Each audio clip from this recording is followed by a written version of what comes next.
Hello guys, ഞാൻ ഒരുപാട് നാളായി ഒരു വീഡിയോ ചെയ്തിട്ടല്ലേ. ഓക്കെ, ഞാനിത് പറയാൻ കാരണം വെച്ചാൽ ഇപ്പോൾ നാളെ ഇപ്പോൾ ഇലക്ഷൻ റിസൾട്ടും കാര്യങ്ങളൊക്കെ വരാൻ പോകുള്ളൂ. അപ്പോൾ അതുമായിട്ട് ബന്ധപ്പെട്ടൊരു കാര്യമാണ്. അപ്പോൾ സാധാരണ ഞാനങ്ങനെ വീട്ടിൽ വിളിച്ചിട്ട് ഉമ്മ എടുത്തിട്ട് ഇത്തവണ ആർക്ക് വോട്ട് ചെയ്തു, ഏത് പാർട്ടിക്ക് വോട്ട് ചെയ്തു അതൊന്നും ഞാൻ ചോദിക്കാറില്ല.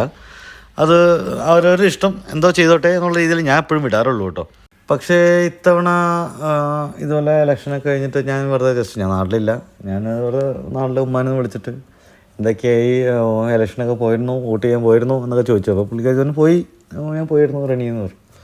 അപ്പോൾ ഞാനീ പറയാൻ വേണ്ട സംഭവം ഇത്തവണത്തെ ഇലക്ഷൻ്റെ അല്ല, മുമ്പത്തെ മറ്റേ പഞ്ചായത്ത് ഇലക്ഷൻ്റെ കാര്യമാണ് കേട്ടോ. അപ്പോൾ ഞാൻ ചോദിച്ചു, ഇപ്പോൾ എൻ്റെ നാട്ടിൽ, ഞാൻ എറണാകുളത്തുകാരനാണ്, എൻ്റെ നാട്ടിൽ എപ്പോഴും UDF തന്നെയാണ് എപ്പോഴും മുൻതൂക്കമുള്ളൂ. UDF എല്ലാവരും ജയിക്കാറുള്ളൂ. ഇനി ആരൊക്കെ എവിടെയൊക്കെ മാറ്റി കുത്തിയാലും UDF ജയിക്കാറുള്ളൂ. അപ്പോൾ ഞാൻ സാധാരണ ചോദിക്കുന്ന പോലെ ഞാൻ ചോദിച്ചു, ഇതുപോലെ എന്തായി ഇപ്പോൾ എത്തവണയും UDF വോട്ട് കുത്തിയെന്ന് ചോദിച്ചു. പെട്ടെന്ന് തന്നെ എൻ്റെ റിപ്ലൈ വന്നു കേട്ടോ. അതായത് UDF തന്നെ കുത്തിയത്, എൻ്റെ ജീവിതത്തിൽ കഴിഞ്ഞ വട്ടം മാത്രം ഒന്ന് മാറ്റി കുത്തേണ്ടി വന്നു എന്ന് പറഞ്ഞു. അപ്പോൾ ഞാൻ ചോദിച്ചു, ഇപ്പോൾ ഇടതുപക്ഷത്തോട് അത്ര വലിയ താല്പര്യമായോ, എന്ത് പറ്റി എന്ന് ഞാൻ ചോദിച്ചു. അപ്പോൾ എന്നോട് പറഞ്ഞു, ഞാൻ ഇടതുപക്ഷത്തിനല്ല കുത്തിയത്, BJPക്കാണ് കുത്തിയെന്ന് പറഞ്ഞു. ഞാൻ BJPക്കോ, ഉമ്മച്ചിയോ?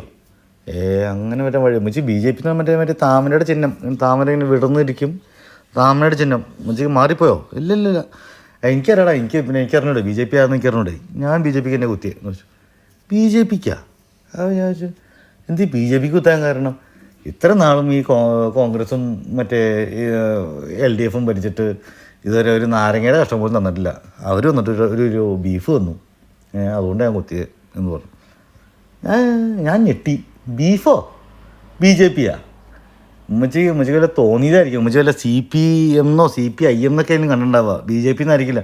ഇല്ല BJPക്ക് തന്നെ ഞാൻ കുത്തിയത് എന്ന് പറഞ്ഞു. ഞാൻ പറഞ്ഞു, BJP ബീഫ് എങ്ങനെ തരാ? BJP ബീഫ് തരില്ലല്ലോ, BJPക്ക് തന്നെ ബീഫ് തരാൻ പറ്റും? അങ്ങനെ ഒരിക്കലും അങ്ങനെ ചെയ്യേണ്ട കാര്യം അവർക്കില്ല. അവരാണ് മറ്റേ ഗോനിരോധനം എന്നൊക്കെ പറഞ്ഞിട്ട് അവരോട് പ്രശ്നം ഉണ്ടാക്കുന്ന അവരാണ്. അപ്പോൾ അവരങ്ങനെ ബീഫ് തരില്ലല്ലോ. അതൊന്നും എനിക്കറിഞ്ഞൂടാ. ഞാൻ BJPക്ക് കുത്തി, അവരൊരു ബീഫ് തന്നു, എനിക്ക് മാത്രം എൻ്റെ കൂട്ടുകാരിലേക്ക് കൊടുത്തു. കൂട്ടുകാർക്കും കൊടുത്താ? ഇതെന്ത് കഥയാണ്? ഞാൻ ചോദിച്ചപ്പോൾ എന്താ സംഭവം ഒന്ന് തെളിച്ച് പറഞ്ഞു കഴിഞ്ഞപ്പോൾ ഒരാൾ അവിടെ വന്നു. അയാൾ നമ്മുടെ പഞ്ചായത്തിലുള്ള ആളാണ്. പുള്ളിയുടെ ഒരുപാട് കാശൊന്നുമില്ല. പുള്ളി ഒരു പോത്തിനെ മാറ്റം കറുത്തു. ഒരു 200-250 കിലോളം ഇറച്ചിയുണ്ട്. എല്ലാ വീട്ടിലും ഓരോ കിലോ വെച്ച് കൊടുത്തു. ആ ഒരു കിലോ ഇറച്ചി വെച്ചിട്ടാണ് ഞാനും എൻ്റെ ഉമ്മയും, അതായത് ഉമ്മച്ചി എൻ്റെ വല്യമ്മയും 3-4 ദിവസം ഫുഡ് വെച്ച് കഴിച്ചത്. അപ്പോൾ അത് കാരണം കൊണ്ട് ആ വാക്ക് ഞാൻ പാലിച്ചു. അപ്പോൾ ഞാൻ കൊടുത്തു. അപ്പോൾ ഞാൻ കൊണ്ട് BJP വോട്ട് കുത്തിയെന്ന് പറഞ്ഞു. അപ്പോൾ ഞാൻ ചോദിച്ചു, അപ്പോൾ എന്നിട്ട് അവർ ജയിച്ചോ? ഇല്ല, ജയിച്ചിട്ടൊന്നുമില്ല, അവർ ജയിക്കുകയില്ല എന്നുള്ളത് അവർക്കും അറിയാമായിരുന്നു. പക്ഷേ കുറച്ച് വോട്ടെങ്കിലും അവർക്ക് വേണം.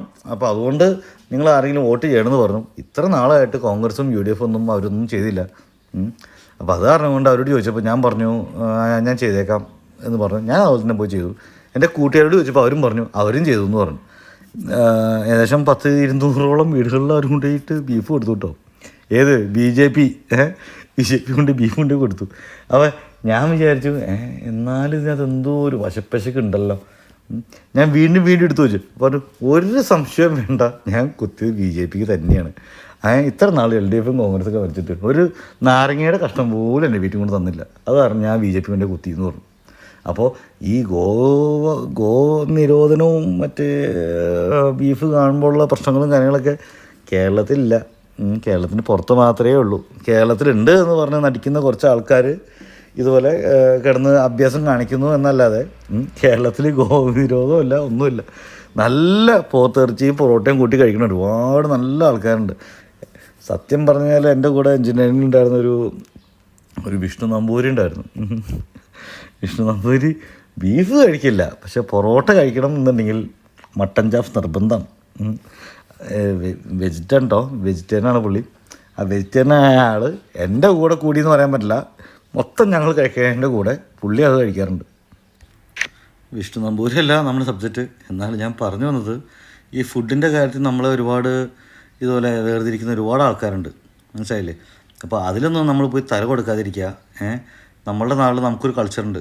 ഏത് നമ്മളൊക്കെ ഞാനൊക്കെ ഒരു ഞാൻ 88-ലാണ് എൻ്റെ ഡേറ്റ് ഓഫ് ബർത്ത്.